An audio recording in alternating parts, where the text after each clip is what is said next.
My name is Shelle Vernon, and this is my leadership journey.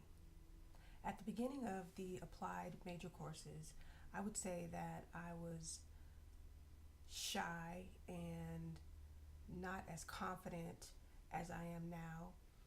I would express ideas, but usually only to those that I was comfortable with, which meant that I worked a lot behind the scenes and I didn't get credit for the things that I had created or the things that I had done, the people that I had grown and developed.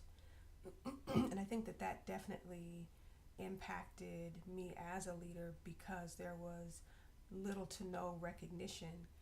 But I understand that that was my fault because as a leader, I hadn't grown myself to a point to where I was more comfortable in my own skin and more confident.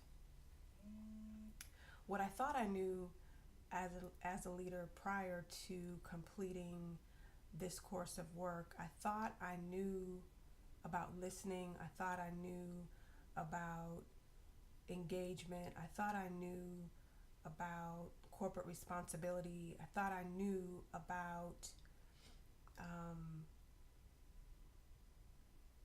I thought I knew more about growing and developing people until I realized that until I developed myself further along, that I couldn't really have the impact that I needed or wanted to have. I think I am more secure now in who I am and unashamed, to be quite honest, as a leader. Some of the key areas of learning that occurred were really more about my own personal growth and educating myself on different modes of leadership, when to use them, how to use them, and then how to express and communicate to others more fluidly and more clearly. I think that, well, not I think, I actually was told that I'm a great listener, but someone finally got comfortable enough to tell me, it really kind of makes people uncomfortable when they're talking to you because you look them in the eye and you don't say, you don't interrupt. And I said, well, because I'm really listening intently to what you're saying and also for what you're not saying. But that was an eye opener for me that I was making people uncomfortable and that they may have felt not as they didn't feel comfortable talking to me because I weirded them out by what I thought was listening and listening intently. And so I've learned how to listen, to nod so that they understand that I'm really engaged in the conversation, to also have a demeanor and even body gestures to let them know that I am engaged in conversation. And sometimes I have to consciously tell myself, okay, look away because you don't want to freak someone out, as I was told. So those were some things that I needed to learn, but I'm glad that someone felt comfortable enough or I allowed myself to be open enough to allow someone else to feel comfortable enough to tell me that because I thought I was an excellent listener. I thought that I was attentive and I thought that people felt the same. But to hear that, so then I started asking other people that same question and the results were all the same. And I guess you have to be aware of your surroundings and understand that not everybody is like you. Because I appreciate when someone doesn't interrupt or and is engaged in the conversation with me and they're looking at me in the face and they're not looking all around and fumbling with their phone and things of that nature. But not everybody is like me, and so that was a huge learning for me.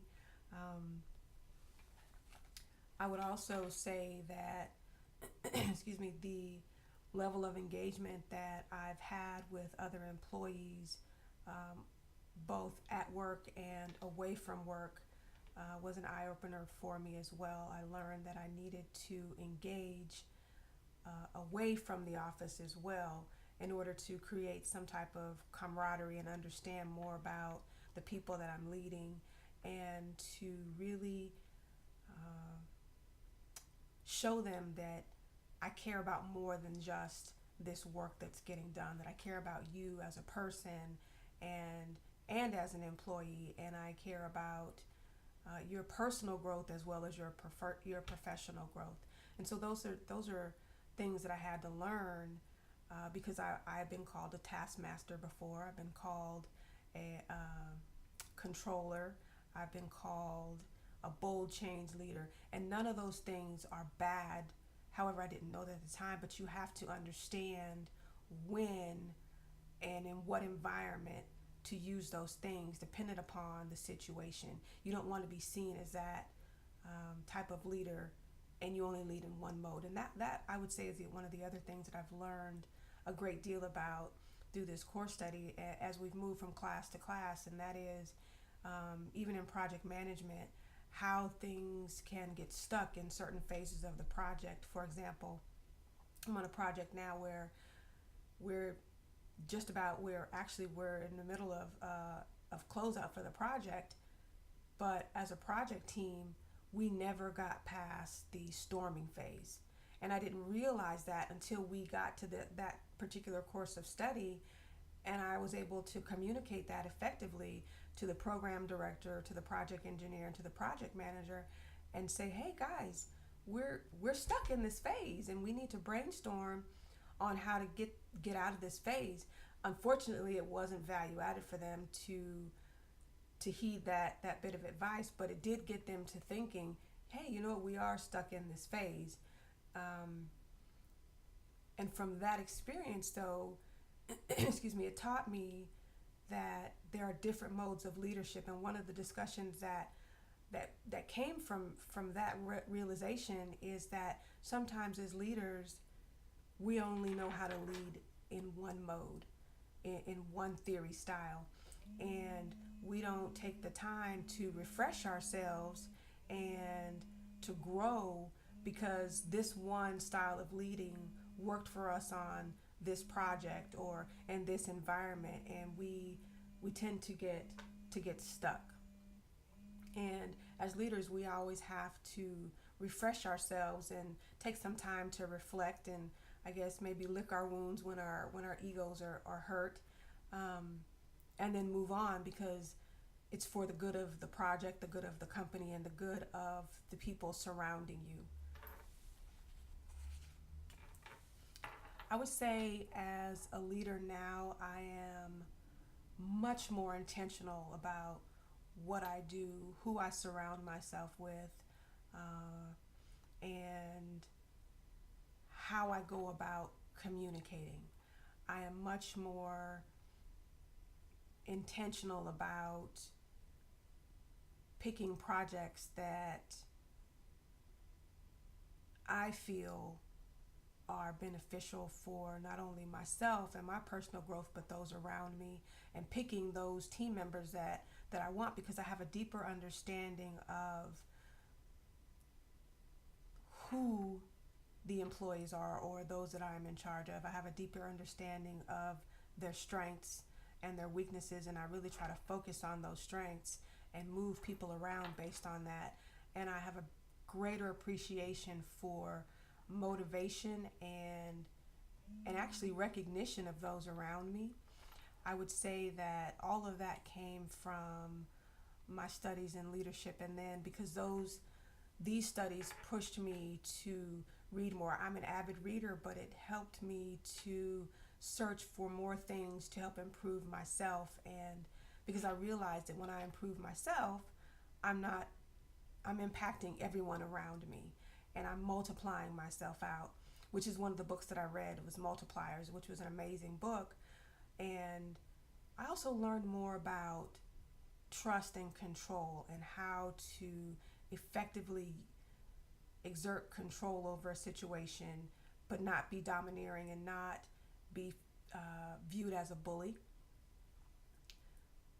But more importantly, I've learned the importance of trust and how to build that trust, how to nurture it, and how to speed the trust process along. There's a great book called The Speed of Trust, and I would highly recommend that because that helped me in my growth as a leader. It actually helped me. I facilitate a lot of meetings, and it helped me to even facilitate meetings in high stakes situations where there may have been points of contention, and how to de-escalate that situation and build that trust from the very beginning by just a simple statement at the beginning of a meeting, right?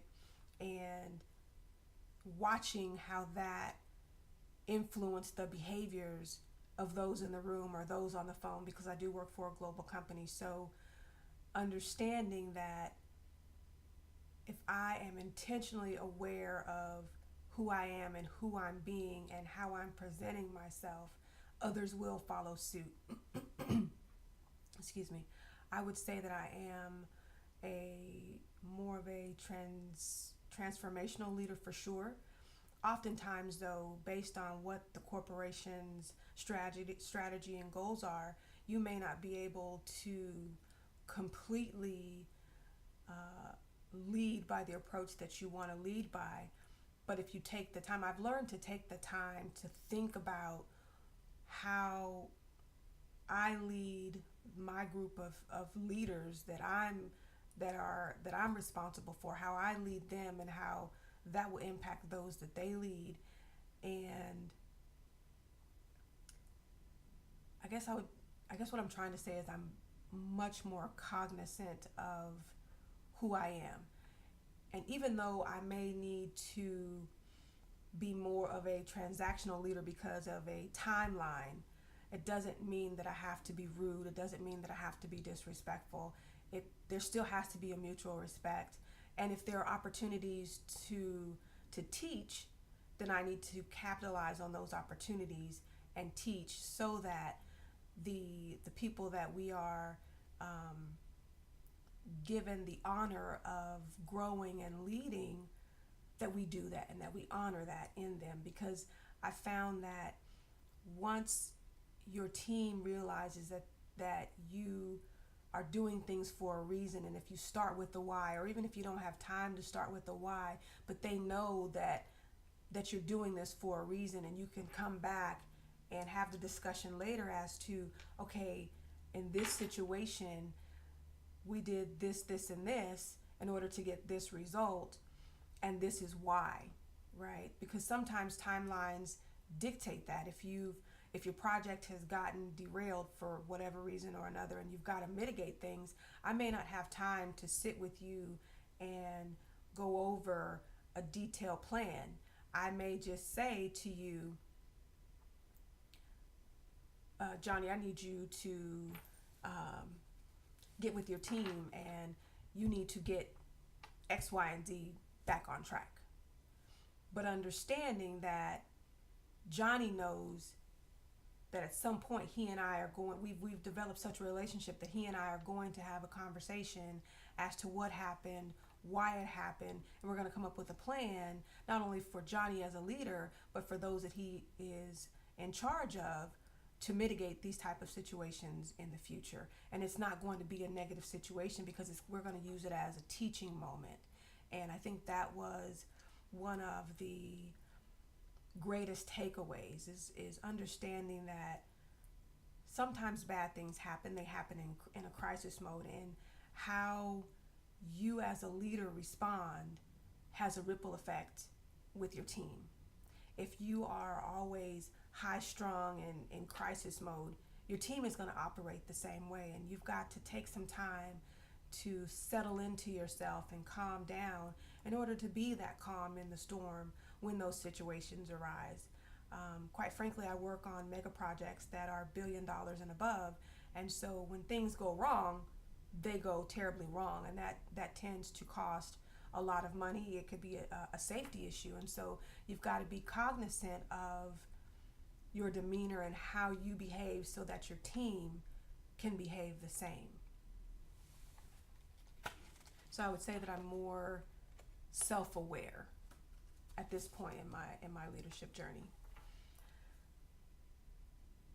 As a leader from here, I definitely know that I need to spend more time sharpening the axe, so to speak, and more time um, on my own skill set and be more cognizant of who I surround myself with, as well as who I recommend others to surround themselves with, right? I think that as a leader, it's very important for you to have your own mentorship as well, for you to have your own champions. And I think that at this stage in my career as a leader, because previously I only focused on being an effective leader, excuse me, and sometimes that left me outside of the circle, so to speak, and left me outside of opportunities, which I was comfortable with.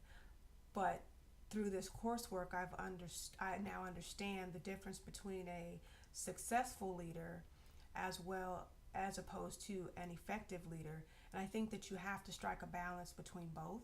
I think that that is where my greatest growth opportunity is now, is to continue to develop the successful part, because I tend to work behind the scenes creating processes and procedures or platforms or developing up and coming leaders, but I never raise my hand and say, hey, guys, that platform that you're using that's going to save you 5 million plus a year, that was my idea that I spent 4 years on to bring to fruition, that you're now going to roll out globally. I just kind of I was shrinking in the background, and I understand now that it's okay to toot your own horn sometimes, not all the time, but sometimes, so that people can stand and recognize those skills and traits and abilities that you have as well, and that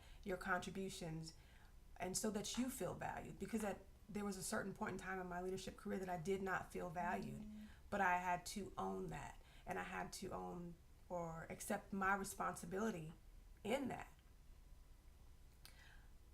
I think also on my leadership journey, there are some certifications that I would like to get. I'd like to be certified in Myers-Briggs training. I'd like to be certified in Clifton Strength Finders, and I'd also like to be certified in the Culture Works, What Motivates Me.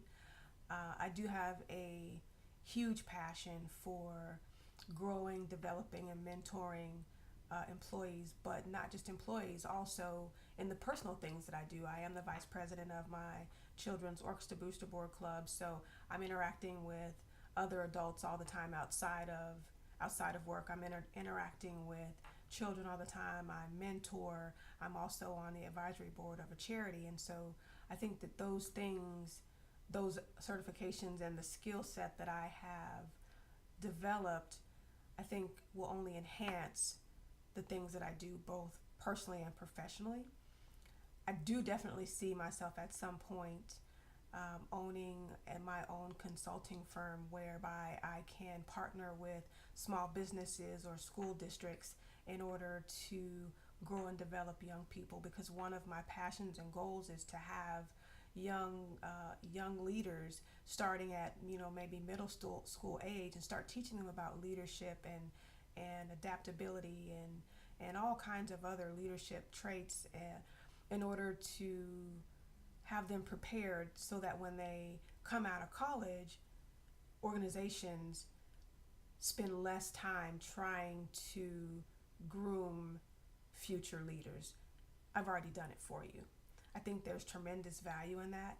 And also in large corporations, there's an opportunity to grow as a leader, but there's not a continued focus on it, I guess. At least not in the environments that I've been in. You may take a class one day here or there, but there's really not very much follow up. And I like to stay in contact and follow through with those that I'm mentoring and those that I'm growing, and have that open line of communication. And I've been doing that unpaid for quite some time, and I think now I would prefer to make that my primary goal and my primary focus as a leader, is to continue to develop those around me and in my community. There is a school district that my children go to. It's Klein ISD, and they have a Promise to Purpose program that they actually just launched last year that kind of emulates those principles of leadership. They start teaching the children that in elementary school, and so um, I've had the opportunity to see in the last year the tremendous growth that comes from instilling these types of skills, traits, and knowledge in people at a very young age. I also think that I would love to be able to travel and talk about um, organizational leadership and development um, more freely. I don't want to be one of my strengths or is my ability to think strategically and think outside the box. I think that I do get bored if there's no variety, and I think having my own consulting firm will give me that variety and keep me on my toes and keep me wanting to learn and strengthening my skill set. I would say that one of the greatest quotes that I've read that really impacted me was by Warren Bennis, and that is, "The manager accepts status quo, the leader challenges it." And oftentimes I have been called that bold change leader because I'm unafraid now to stand up for the strength of my convictions, and to sell my ideas, and to really stand firm in what I believe in, but also creating that circular vision, as well as creating that web of inclusion, which was a great book as well. And owning the power that I have as a woman and as a leader, and not shrinking. So I think from here, just continue learning. Now, it may not be in a school setting, but I think that whenever I have the opportunity to go to a conference or to pick up a book about leadership and development, or excuse me, or anything in that genre of reading outside of what I read personally, I think I'll continue to do that, because it can only excuse me, make me a better and stronger leader in order to impact more people. Because one of the greatest things is to have someone that you've grown and developed, and this happened, call out on LinkedIn and say, get yourself a mentor that texts you "Great morning sunshine," and then be that person for someone else. Hashtag Shelle Vernon is the best mentor. That was amazing to see, and then to listen to the people that I've had the privilege of growing and developing, and then have them talk to other people about me, where I don't have to do it myself, and then be that person for someone else. It's a great feeling. So I think that on my journey, I will definitely continue to learn and to grow myself so that I can continue to have that type of impact in the world. Thank you.